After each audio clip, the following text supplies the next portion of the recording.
में नहीं, पिछले 10 वर्ष में पंजाब के किसानों ने 70% धान और 75% के आसपास अपना गेहूं सरकारी समर्थन मूल्य पर बेचा है। बिहार में पिछले 10 वर्ष में सिर्फ 13% धान और 1% गेहूं ही समर्थन मूल्य पर बेचा गया।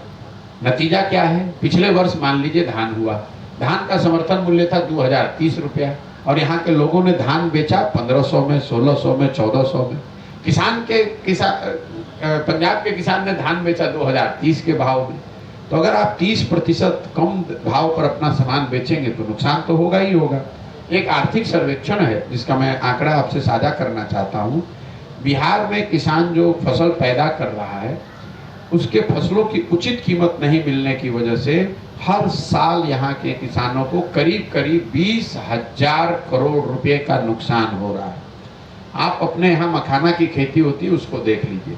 मैं जब मधुबनी आया तो मेरे एक मित्र ने अमेरिका से एक वीडियो भेजा है, उसमें वो वॉलमार्ट, वहाँ जो बड़ा एक दुकान है आप कह लीजिए बोलचाल की भाषा में, वहाँ से वो मखाना खरीद रहा है। वो बिहार का मखाना है। मखाना का वहाँ पर दाम है 8,000 रुपये केजी।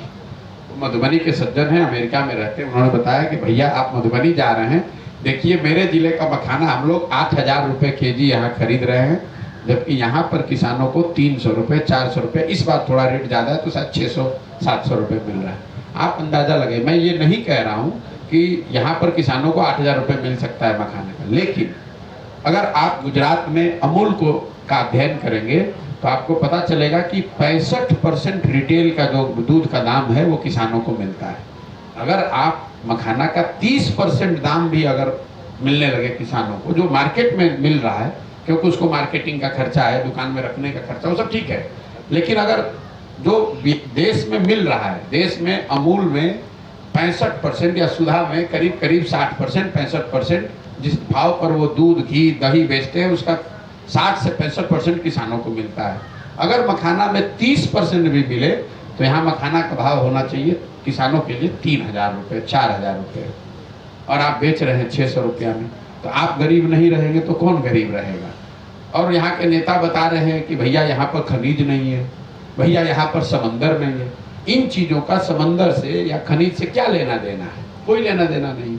मधुबनी पेंटिंग अगर आप 1,000 रुपये का 100 रुपये में बेच रहे हैं तो आप तो गरीब रहेंगे ही रहेंगे। ये जो सबसे बड़ी समस्या हम लोगों ने पदयात्रा में देखी, जो किसी जाति वर्ग से जुड़ी हुई नहीं, हर वर्ग, हर जाति इससे परेशान है।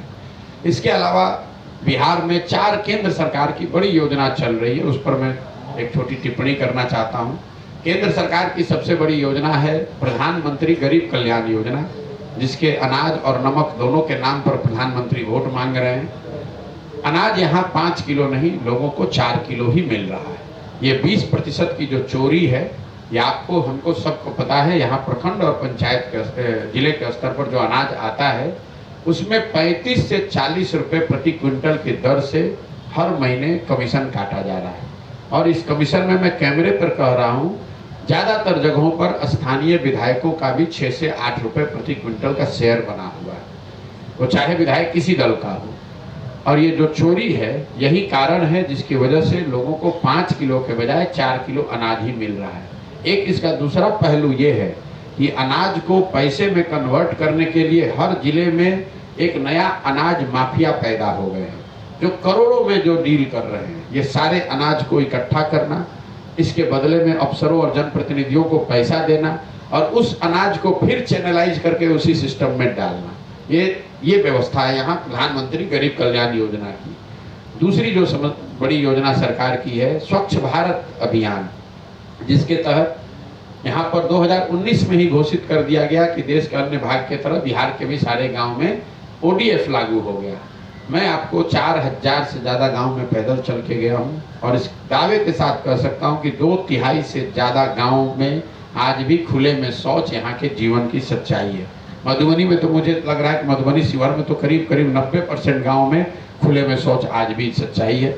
इसकी वजह यह है कि जब ये योजना चली तो इसमें 2,000 प्रति लाभार्थी के दर से अधिकारियों ने पैसा लिया, पैसा जारी कर दिया। एक ही शौचालय के बगल में खड़ा करके 10 परिवारों का फोटो लगा कर दे दिया गया और बाद में अधिकारी और जनप्रतिनिधियों ने मिलकर ओडीएफ सर्टिफिकेट जारी कर दिया।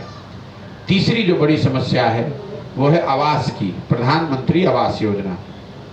रास्ते में चलते हुए प्रधानमंत्री आवास योजना जिसमें लाभार्थियों को 1,40,000 रुपया और मुख्यमंत्री आवास योजना जिसमें लाभार्थियों को 1,19,000 रुपये मिलने की बात है, इसके कोई लाभार्थी इक्का दुक्का ही कोई मिलता है। जो भी लाभार्थी मिलते हैं आवास के, ये वो लोग हैं जिनको इंदिरा आवास योजना के तहत पहले कभी जीवन में 20,000, 30,000, 40,000 रुपया मिला है। जो ये नई योजना है 1,40,000 वाली, इसमें इसके पहले तो लाभार्थी नहीं, अगर लाभार्थी हैं कुछ, उनको 25,000 से 40,000 रुपये